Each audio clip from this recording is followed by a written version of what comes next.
नमस्कार बच्चों, आप लोगों को मैंने पहले पार्ट 2 लाख की चूड़ियाँ आधा चैप्टर पढ़ाया था और आज मैं आपको उसी के आगे पढ़ाने जा रही हूँ। तो आप लोग अपनी बुक निकाल करके मेरे साथ साथ ध्यानपूर्वक पढ़ते जाइए और जो चीज़ समझ में नहीं आ रही हो उनको अंडरलाइन करके बाद में आप लोग मुझसे पूछ लेना।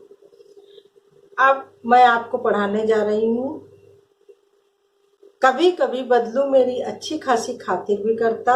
जिन दिनों उसकी गाय के दूध होता वह सदा मेरे लिए मलाई बचाकर रखता और आम की फसल में तो वह मैं रोज ही उसके यहाँ से 2-4 आम खा आता।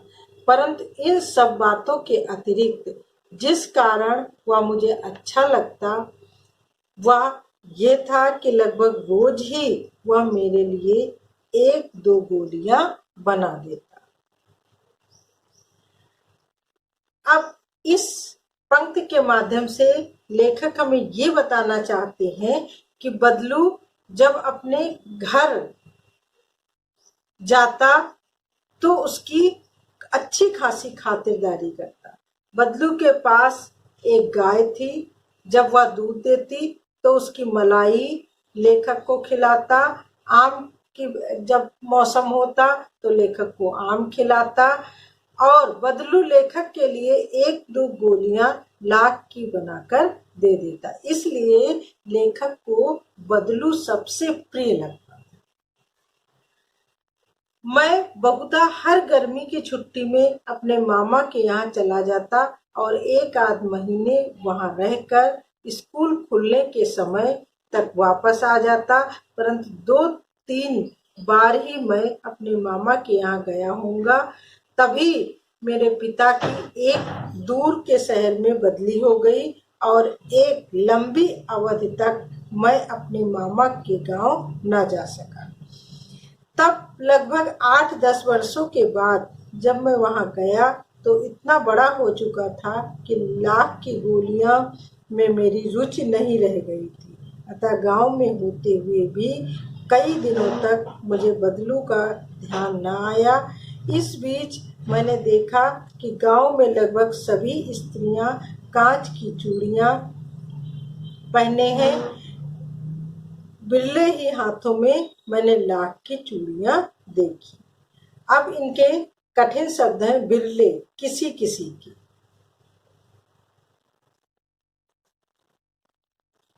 बिरले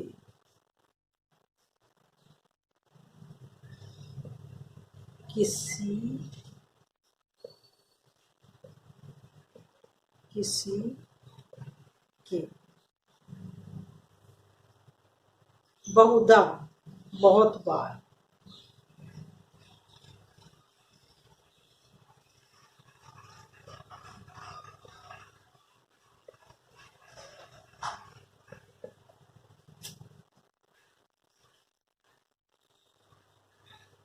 अब लेखक कहते हैं कि जब लेखक की स्कूलों की जब छुट्टियां हो जाती थी तो वो अपने मामा के यहाँ चले जाते थे और वहीं वो 1-आध महीने रहती थी।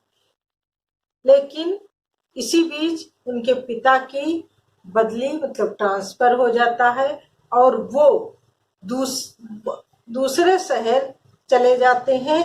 तो वहां से जो बदलू था वो अपने मामा के यहाँ नहीं जा सकता। अब 8-10 साल बाद वो अपने मामा के गांव गया था। जब वहां पहुंचा तो लाख की गोलियों में कोई रुचि लोगों की नहीं रही और वहां जो भी लोग रुचि लेते थे वो रुचि नहीं। लाख की में जो बहुत पुराने जो था 8-10 साल में बहुत समय व्यतीत हो चुका था, इसलिए जो लोगों के स्वभाव में भी परिवर्तन हो गया था।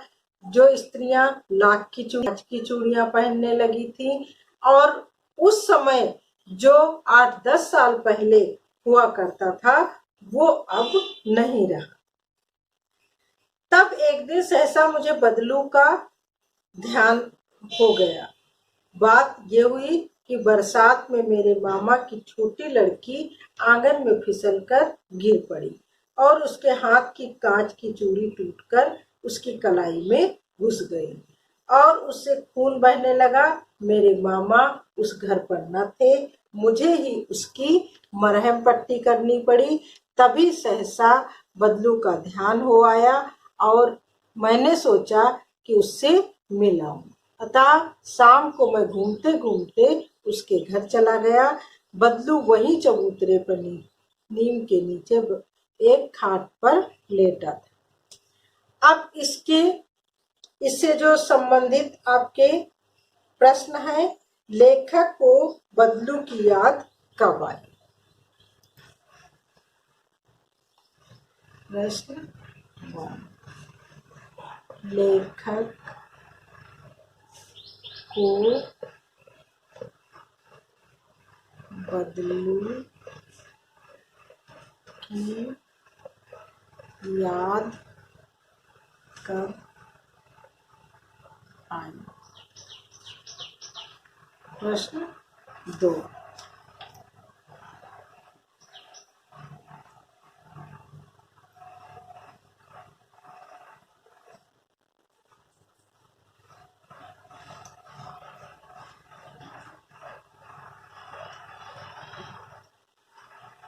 बदलू प्रतिदिन लेखक को क्या देता था? ये तो इसके प्रश्न हैं बच्चों। अब आगे मैं आपको पढ़ाने जा रही हूँ। लेखक जो थे उन्होंने कहा कि नमस्ते बदलू काका। मैंने कहा नमस्ते भैया। उसने मेरी नमस्ते का उत्तर दिया और उठकर खाट पर बैठ गया, परंतु उसने मुझे पहचाना नहीं और देर तक मेरी ओर निहारता रहा। मैं हूँ जनार्दन काका, वो आपके पास से गोलियां बनवा कर ले जाता था। मैंने अपना परिचय दिया। अब इतना बच्चों, अब मैं कल आपको लोगों को पढ़ाऊंगी। ये आपके कठिन शब्द हैं और ये जो पैराग्राफ पढ़ाया है, इस पैराग्राफ के ये आपके प्रश्न हैं जिनको आपको लिखना है और ये कठिन शब्दों को लर्न करना है। अब आगे मैं अगले पैराग्राफ को मैं अगले दिन पढ़ाऊंगी, अगले वीडियो में पढ़ाऊंगी।